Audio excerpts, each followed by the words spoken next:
గణేశుడి జననం. ఒకరోజు పార్వతీదేవి కైలాస పర్వతంపై స్నానం చేయడానికి సిద్ధమవుతోంది. ఇబ్బంది పడకూడదని ఆమె తన భర్త శివుడి ఎద్దు నందిని తలుపును కాపలాగా ఉంచమని మరియు ఎవరినీ దాటనివ్వవద్దని చెప్పింది. పార్వతి కోరికలను తీర్చడానికి నంది విశ్వాసపాత్రంగా తన స్థానాన్ని ఆక్రమించాడు. అయితే శివుడు ఇంటికి వచ్చి సహజంగా లోపలికి రావాలనుకున్నప్పుడు నంది మొదట శివుని పట్ల విధేయుడిగా ఉండి అతన్ని దాటనివ్వాలి. ఈ చిన్న విషయానికి పార్వతి కోపంగా ఉంది. కానీ అంతకంటే ఎక్కువగా శివుడికి నంది వంటి విశ్వాసపాత్రుడు ఎవరూ లేరనే వాస్తవం పట్ల. కాబట్టి ఆమె తన శరీరం నుండి పసుపు ముద్దను స్నానం చేయడానికి తీసుకొని దానిలోకి ప్రాణం పోసింది.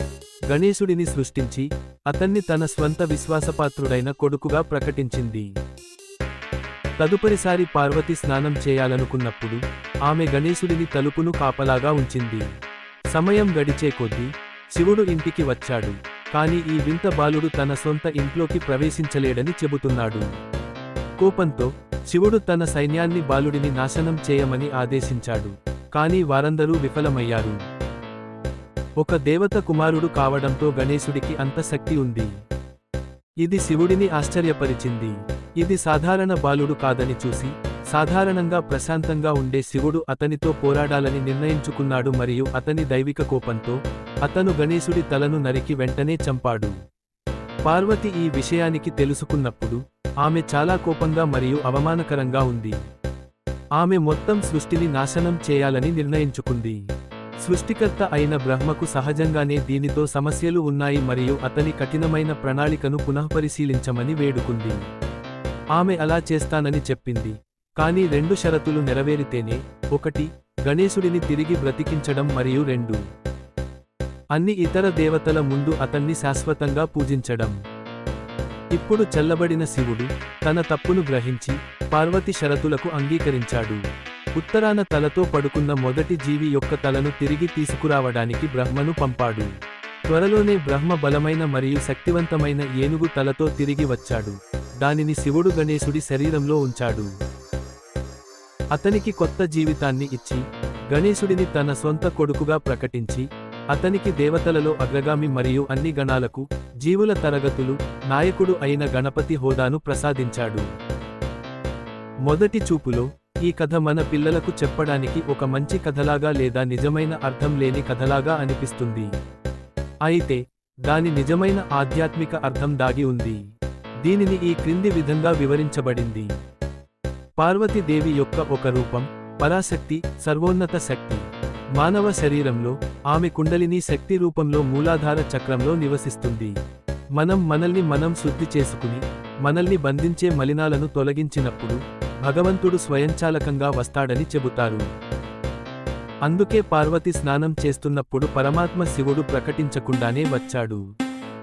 పార్వతి మొదట తలుపును కాపలాగా పంపిన శివుని ఎద్దు నంది దైవిక స్వభావాన్ని సూచిస్తుంది. నంది శివుడికి చాలా అంకితభావం కలిగి ఉంటాడు. అతని ప్రతి ఆలోచన అతని వైపు మళ్లించబడుతుంది మరియు అతను వచ్చినప్పుడు ప్రభువును సులభంగా గుర్తించగలడు. ఆధ్యాత్మిక సాధకుడి వైఖరి దేవత నివాసంలోకి కుండలిని శక్తి ప్రవేశిస్తుందని ఇది చూపిస్తుంది. దేవత మాత్రమే అందించగల అత్యున్నత ఆధ్యాత్మిక సాధన నిధికి అర్హత పొందే ముందు భక్తుడి ఈ వైఖరిని అభివృద్ధి చేసుకోవాలి. నంది శివుడిని లోపలికి అనుమతించిన తర్వాత పార్వతి తన శరీరం నుండి పసుపు ముద్దను తీసుకొని దానితో గణేశుడిని సృష్టించింది. పసుపు అనేది మూలాధార చక్రంతో సంబంధం ఉన్న రంగు. ఇక్కడ కుండలిని నివసిస్తుంది మరియు గణేశుడు ఈ చక్రాన్ని కాపాడే దేవుడు. అపరిపక్వ మనస్సుల నుండి దైవిక రహస్యాన్ని రక్షించడానికి దేవత గణేశుడిని ఒక కవచంగా సృష్టించవలసి వచ్చింది. ఇది భూసంబంధమైన అవగాహనను సూచిస్తుంది. ఈ అవగాహన ప్రాపంచిక విషయాల నుండి దూరంగా మరియు నంది వలె దైవిక వైపు తిరగడం ప్రారంభించినప్పుడు గొప్ప రహస్యం వెల్లడవుతుంది. శివుడు ప్రభువు మరియు సర్వోన్నత గురువు. ఇక్కడ గణేశుడు అహంకారంతో బంధించబడిన జీవితాన్ని సూచిస్తాడు.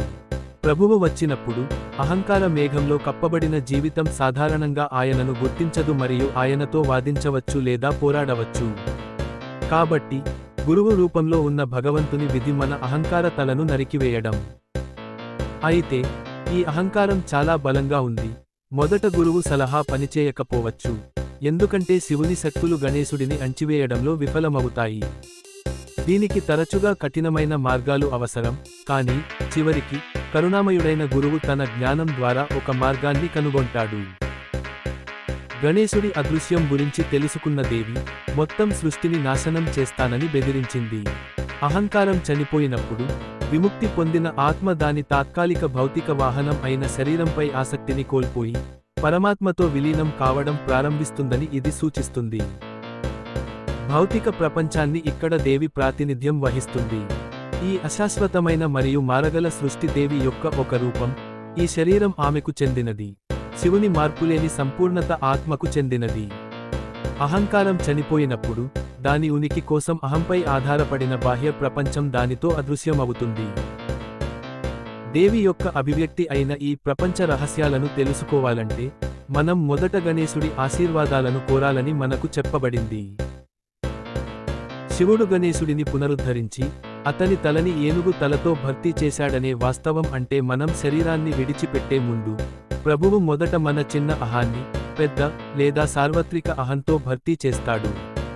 దీని అర్థం మనం మరింత అహంకారంగా మారతామని కాదు. బదులుగా మనం ఇకపై పరిమితమైన వ్యక్తిగత స్వీయంతో గుర్తించము, కానీ గొప్ప సార్వత్రిక స్వీయంతో గుర్తించబడతాము. ఈ విధంగా మన జీవితం పునరుద్ధరించబడుతుంది, సృష్టికి నిజంగా ప్రయోజనం చేకూర్చే జీవితం. అయితే కృష్ణుడు మరియు బుద్ధుడు నిలుపుకున్నది శక్తివంతమైన అహంకారాన్ని మాత్రమే. అది మన మంచి కోసం, మన ప్రపంచానికి స్వేచ్ఛాభావాన్ని బంధించే సన్నని దారం లాంటిది. గణేశుడు గణాలను పరిపాలిస్తాడు.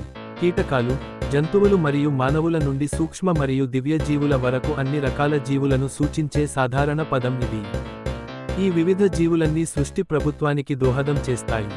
తుఫానులు మరియు భూకంపాలు వంటి సహజ శక్తుల నుండి అగ్ని మరియు నీరు వంటి మూలక లక్షణాల వరకు, శారీరక అవయవాలు మరియు ప్రక్రియల పనితీరు వరకు ప్రతిదీ. మనం గణాలను గౌరవించకపోతే మన ప్రతిచర్య ఒక రకమైన దొంగతనం, ఎందుకంటే అది గుర్తించబడదు. అందువల్ల ప్రతి గణాన్ని వారి ఆశీర్వాదాలను పొందడానికి శాంతింపజేయడానికి బదులుగా మనం వారి ప్రభువు శ్రీ గణేశుడిని పూజిస్తాము. వారి అనుగ్రహాన్ని పొందడం ద్వారా మనం అందరి అనుగ్రహాన్ని పొందుతాము. అతను ఏవైనా అడ్డంకులను తొలగిస్తాడు మరియు మన ప్రయత్నాలు విజయవంతం కావడానికి సహాయం చేస్తాడు. ఇది శ్రీ గణేశుడి గొప్పతనం. జై గణేశ. చూసినందుకు ధన్యవాదాలు.